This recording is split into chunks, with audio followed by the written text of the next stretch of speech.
Welcome to my lesson on neurotic annihilation, how to avoid the crazy before it latches to your leg, from skipthedate.com. One of the things that as men we're all afraid of is really investing our time, our energy, our resources, our emotions, just everything that we put into a relationship and time we spend with a woman, into someone who turns out to be crazy or has some dramatic emotional flaw or something that actually makes our life worse.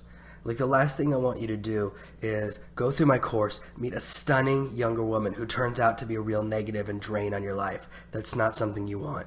And I can tell you, some girls really reveal certain things about their personalities very quickly. I've definitely had all these experiences in the past. Before I developed my system for testing for neuroticism, I developed a system because I kept running into girls that had major problems. You know, I dated one girl who got so drunk after knowing me for 2 or 3 days that she threw up all over my bed. And I have a picture of it. There's spaghetti and everything everywhere because it blew my mind. I took a picture. I said, who does this when a guy she's known for 1 day? And she kept saying, oh, I don't need to drink all the time. And the next day, she had a beer with breakfast. So it was very difficult, actually. I remember trying to drive her home and get her out of my car, and she went crazy. She wouldn't get out of the car. She was leaning out with her head in the driveway, saying, if you're going to leave, you have to kill me.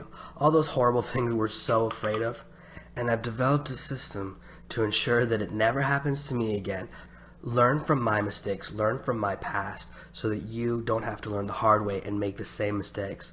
There are ways very quickly right after you meet a girl to figure out and determine if she's neurotic or if she has emotional problems. So what is neuroticism?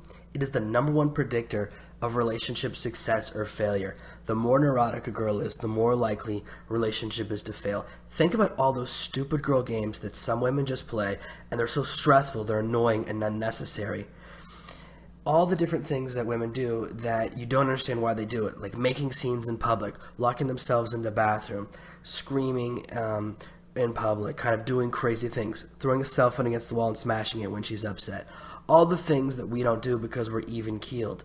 It's how she reacts under different kinds of stress that predicts and tells you her levels of neuroticism. Does she do crazy things and turn on you, or does she handle it with maturity and grace? That's what we really want to determine. Because one of the worst things to be is in a relationship with a girl and realize that she'll never let you break up with her because she starts saying crazy things like, if you break up with me, I'll kill myself, or I'll set your house on fire. All these horrible, crazy things. We want to find that out before we get trapped in one of those relationships. So first thing we need to understand is the difference between traits and habits. This is very, very important because this helps us understand why neuroticism is so dangerous. Now, traits are things that we can't easily change. They're things that are really embedded in our personality. For example, let's say you're someone who's always early for meetings. That's a sign that you're very conscientious, that you care about other people's time, that you kind of put a priority and respect other people, and conscientiousness is a major trait for you. And it's very hard to change that. How hard would it be for you to date and be with a woman who's always late? Now, she'll never say that it's because it's a lack of conscientiousness. And I know lots of guys like this too. I've dated women who were always 2 hours late no matter what, so I learned to just tell her, be there 2 hours earlier than she had to actually be there. You still have to start playing games with these people. And it's not a lack of conscientiousness. It's simply that their priority and their traits are in another direction. They don't really focus on how other people think. They're always caught up in their own thing. So that's two traits that are really go against each other. It'd be very hard for two people that have these two opposite ends of the spectrum of conscientiousness to be together, and those are very hard to change. Have you ever dated a woman who's always late and you tried to teach her to be someone who's always on time? Usually what happens is you end up becoming, she's a little less late, but you're no longer on time. You kind of average the times you show up. If she's always 30 minutes late and you're always on time, by the time you're together for a while, you're always 15 minutes late, something like that. Another important trait, and the one we're really going to dig into with neuroticism, is how does she respond to stress. People who respond to stress with anger, that's a trait. It is possible to change traits, but you're talking about things that are very, very difficult, very challenging, usually involving some type of professional. That's why people have to go to a psychiatrist or psychologist for anger management, because they respond to stress with anger, and it takes an external force and a really intense amount of therapy to modify a trait. Now, habits are things like boxers or briefs. I remember when I was in 8th grade, I always wore Y fronts, those little white tighty-whitey underwears, and I figured I'd wear them for the rest of my life. I was a briefs guy, I guess you could say.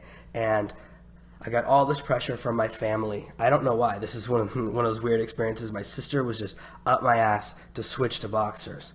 And so it took me a few months, and I was very uncomfortable, but I just got tired of being made fun of in my house and being told that children wear briefs and men wear boxers or whatever. And actually now I wear boxer briefs, those half in between ones. So it's a habit because you can change it with just a little bit of time investment. Here's another habit that I've done a lot of testing with myself. People always sleep with their feet towards the door. I got really interested in this in college, so me and my roommate switched directions and we started sleeping with our heads towards the door. It took a little bit of time to get used to because you wake up and you roll off the wrong side of the bed and you roll into the wall. But after a while you get used to it. It's the same thing. Some people put their pants on before their socks. Some people put socks on first. And you can switch that because it's a habit. It's not deeply ingrained in your personality. It's just something you're used to doing. And we want to realize that bad traits are a big deal. Bad habits aren't as important. So we want to focus on the traits to determine. So how does she deal with stress? So here are some really important situations, and we want to see how she reacts to them. A really easy stress test is how does she react to traffic? How she reacts in traffic will reveal a lot about her true personality. Is she one of those people that always tailgates the cars in front of her? I remember I knew this girl, 15 years ago. We went on a road trip together. It was in my car, and whenever it was her turn to drive, she would always be within 5 feet of a car in front of us going 90 or 100 miles an hour. I was terrified. Okay, her response to stress was super dangerous in a real way. And I eventually had to do all the driving, twice as much driving as I thought I'd have to, because she was such a dangerous driver and responded to stress in a really dangerous way. And that tells you a lot about her personality. I can tell you right now that the rest of her personality, the way she lived her lifestyle, turned out to be extremely dangerous, and she was extremely neurotic. So this is a really big giveaway. How do people respond to traffic? Some people, they just turn on the radio, or they relax, or they don't get that upset. They figure out something else to do. They kind of adapt. I'm not that great at traffic. I'm not going to pretend that I am, so I avoid traffic, and I do everything I can to avoid those situations. That's why I found a career where I don't have to drive to and from work. I can work from home. Here's a really big one. How does she deal with changes in plans? In life, our plans change all the time. If she overreacts every time, that's so much stress for you and her. Imagine you guys plan a trip for a weekend, right? And then you have an emergency at work, and you have to work over the weekend. Is she going to punish you? How much does that suck? You already have to work over the weekend. Your boss is like, if you don't come in Saturday and Sunday, don't come in Monday. And you're like, man, this is the worst. You're losing your trip. You were going to spend your weekend banging a really hot girl on a great vacation. Now you can't go on your trip. And then she's mad at you, saying you put work before her and you don't care about her. You only care about work. All those things, right? And you're just saying, no, I'm already upset. I'm not happy that I'm working this weekend. That's not my dream. So think about that scenario. So we want to avoid that, how she deals with changes in plans. How does she deal when things, plans fall through completely and they don't go her way? So, changes in plans, it could be like, hey, we're going to go to the beach, we're going to the mountains, or hey, someone else is coming with us, or instead of just the two of us, it's us and another couple. Cancellations is like, hey, we're not going on the trip at all anymore. How does she react? Or, you guys think you're going to a restaurant, it turns out they lost your reservation. That's a classic example. Okay, how does she deal with negative looks and remarks? This is really interesting because we've all seen this. I've seen girls and guys that what happens if someone gives them a look they don't like or says something negative about her. I can give you a great example because I'm thinking about this girl. One of my friend's girlfriends is like this. We were in a bar the first time I met her, and we were in one of those bars where everyone's like really artistic. So all the guys have these like artistic mustaches, and everyone's really like skinny. There's no like muscle men there, nobody big. Usually everyone in the bar is bigger than me most places I go. So we're in this like artsy bar in DC, and she starts yelling at some guy for sitting in her chair. And I was with her and I didn't even know it was her chair. She just decided that she wanted this chair and started a huge fight because she felt the guy had given her a negative look. And the girl actually got into 3 different fights in the course of like 2 or 3 hours in what I thought was a really classy bar, and kind of was very boorish and demonstrated a lot of really negative traits. And now I avoid my friend because I don't want to be around this girl. I don't want to be around that level of neuroticism. And there's people that react that all the way all the time, that says, if she says things like, do you see the way that guy looked at me? As soon as I hear that, I know I want to run for the hills because that's a sign of neuroticism. How does she deal with financial stress? In life, we have ups and downs. I certainly do. I'm in a career where I always have to write new books and create new products, and really I'm completely in control of my destiny. So I have good months and bad months, high months and slow months. Some months I can take my girl on a vacation, and some months I really just have to focus on my business, and so I don't have as much free time. Whenever I have a new book due with my publisher, for example, this project, right? I'm really working hard, put a lot of time into putting together the perfect slides, putting together everything to make this training as good as possible. So I'm working really, really hard right now. I don't have a huge amount of free time. So if I'm with a girl and I'm like, hey, we don't have as much money right now, I'm working twice as hard. If I'm with someone who's neurotic, that's going to be a horrible experience for me. Rather than being supportive of me, she's going to be hassling me and make it harder for me to do my job, make it harder for me to be happy. I don't want to be with someone who does that, and you shouldn't either. And also, you want to see if she's negative or judgmental under any kind of stress. That's what we're looking for, because it's the predictor of relationship failure. So all these things can happen on your first date. If you pick her up, you can make sure that you get caught in some traffic and see what she does. Then you can change the plans and say, oh, we were going to go to this restaurant, but it turns out they lost our reservation, and see how she reacts to that. And then, obviously, I don't know if you want to pay someone to give her a negative look. That's a little too much, but you can see how she reacts to little situations. How does she react if the waiter gets her order wrong? All these things kind of happen. How does she actually treat the waiter? These will give you signs, because how she deals with stress is a sign of neuroticism, and it's so important. Here's the biggest mistake we all make in dating. You need to pay attention to the small things. They'll get bigger over time, not smaller. We have this classic tendency to ignore red flags or different signs of things that we don't like on a first date because we're caught up in the motion, the chemistry, or in this case, usually it's her looks. This is your first model. This is your first Playboy bunny. Of course, you're going to ignore some of these things, but it's really important to remember, no matter how hot a girl is, there's always some guy out there that got tired of her. Okay, and you could end up being that guy. So you want to find a girl that's hot and has a great personality. So pay attention to these small things. Pay attention to these warning signs.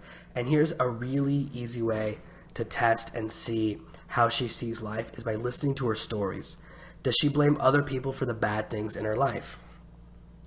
If you ask her for stories about work and it makes it sound like her boss is horrible and she's the victim, here's what you do. Ask her about her last job. If she has stories about two different bosses and it's the same kind of vibe. If everyone at work is out to get her. If everyone at work is working together to make sure she doesn't succeed or hold her back. If her stories about her family are the same way, or stories about her exes, she's always the victim. These things tell you that she has a pattern. So just by asking a few stories about her life, you can really find out these things. And a lot of times, because people don't realize you're paying attention to a deeper level, you can just say, what do you do when you get caught in traffic? How do you feel? How would you feel if this happened? Or how would you feel if that happened? And you can ask a couple simple questions, mix it into the night, and you can find out really what you want to know. If someone has had 10 bad exes in a row or 10 bad breakups in a row, it's probably not the other person. That's what you can kind of tell. When it's a pattern, you look for the one thing that's consistent. You want to look for manipulative behavior because a lot of girls will implement the nuclear option. And this is where they use sex as a weapon. Some women, especially women who have high levels of neuroticism, will use sex to try and control their man. She'll say things like, do this for me or I won't do that for you. If you don't clean the garage, I'm not going to have sex with you this weekend. Things like that. And that's a horrible situation. Suddenly you're a sexual slave. And everything about this training and everything about this course is to make sure this doesn't happen to you. Because you can easily find and meet a new girl in just a matter of a few days and a few emails. So you don't need to be caught up in that manipulative behavior. And the last thing I want to give you as kind of a bonus is talking about attachment styles. Attachment styles is simply how you grew up in relation to your parents or whoever your caregivers were, whoever raised you as a child. And there's really three main attachment styles.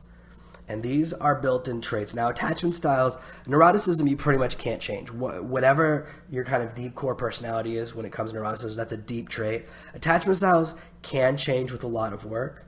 But again, the best thing is to find someone who has an attachment style that matches to yours. That gives you the best odds of things working on you being on the same level. The three main styles are secure, avoidant, and anxious. Secure is really, you have a loving mother, you had a loving father, they were there for you, they connected with you, you have good feelings about your family, you felt really safe at home, and so when you're in a relationship, you have that same feeling of safety and security. Avoidant is the kind of kid who has absentee parents. They didn't come to their sports games, they weren't really there when they got home from school, and so they got used to not having their parents there when they needed them. Mommy wasn't there when she needed him. So they got used to saying, you know what, I don't, instead of saying they're upset, they go, you know what, I don't care. Who cares? Mom wasn't there. Who cares? Don't need him. And when she kind of has that personality, then she starts playing games like she'll be wild and crazy with you, and then she'll stop replying to text. She'll do lots of crying and drama, and then she'll be close and committed. And it's all because she's really scared of the relationship. And so there's a lot of push-pull. There's a lot of emotional drama in this type of relationship because there's a lack of security. And the third style is anxious. Mom wasn't always there, so when mom was, she'd cling to mom's skirts. You know, when she was on the playground, she wouldn't play with the other kids unless she was sure she could see mom. Things like that. And this is a person who's nervous about life. It's really tough to get close to her, and she puts up barriers because she doesn't want to be abandoned again. So she reacts to her abandonment rather than with avoidance, with anxiety or a little bit more fear, and she wants reassurances all the time.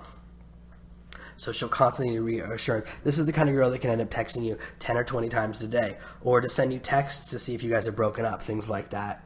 So with attachment styles, again, you just can find out the same information when you start asking stories about your family. What was it like growing up where you grew up? What are your parents like? Are your parents still together? What was your, tell me some stories about your childhood. What was it like growing up? What are your parents like? How do you feel about your parents? And they'll pretty much tell you quite quickly which of these three categories they fall in. And you should also think, which of these three are you in? And you want to find someone who's kind of on the same page as you, because then you'll connect. If you're an avoidant, date an avoidant. If you're anxious, date an anxious. And you'll see that it's a really good fit. So these are the kind of things we want to think about: traits and habits, testing for neuroticism, paying attention to her stories, how she reacts to stress, and looking at and making sure you have synced up attachment styles. Those are the things that are really important, and that's what's going to help you avoid all of the neuroticism. And this is Neurotic Annihilation from skipthedate.com. How to avoid the crazy before it latches onto your leg.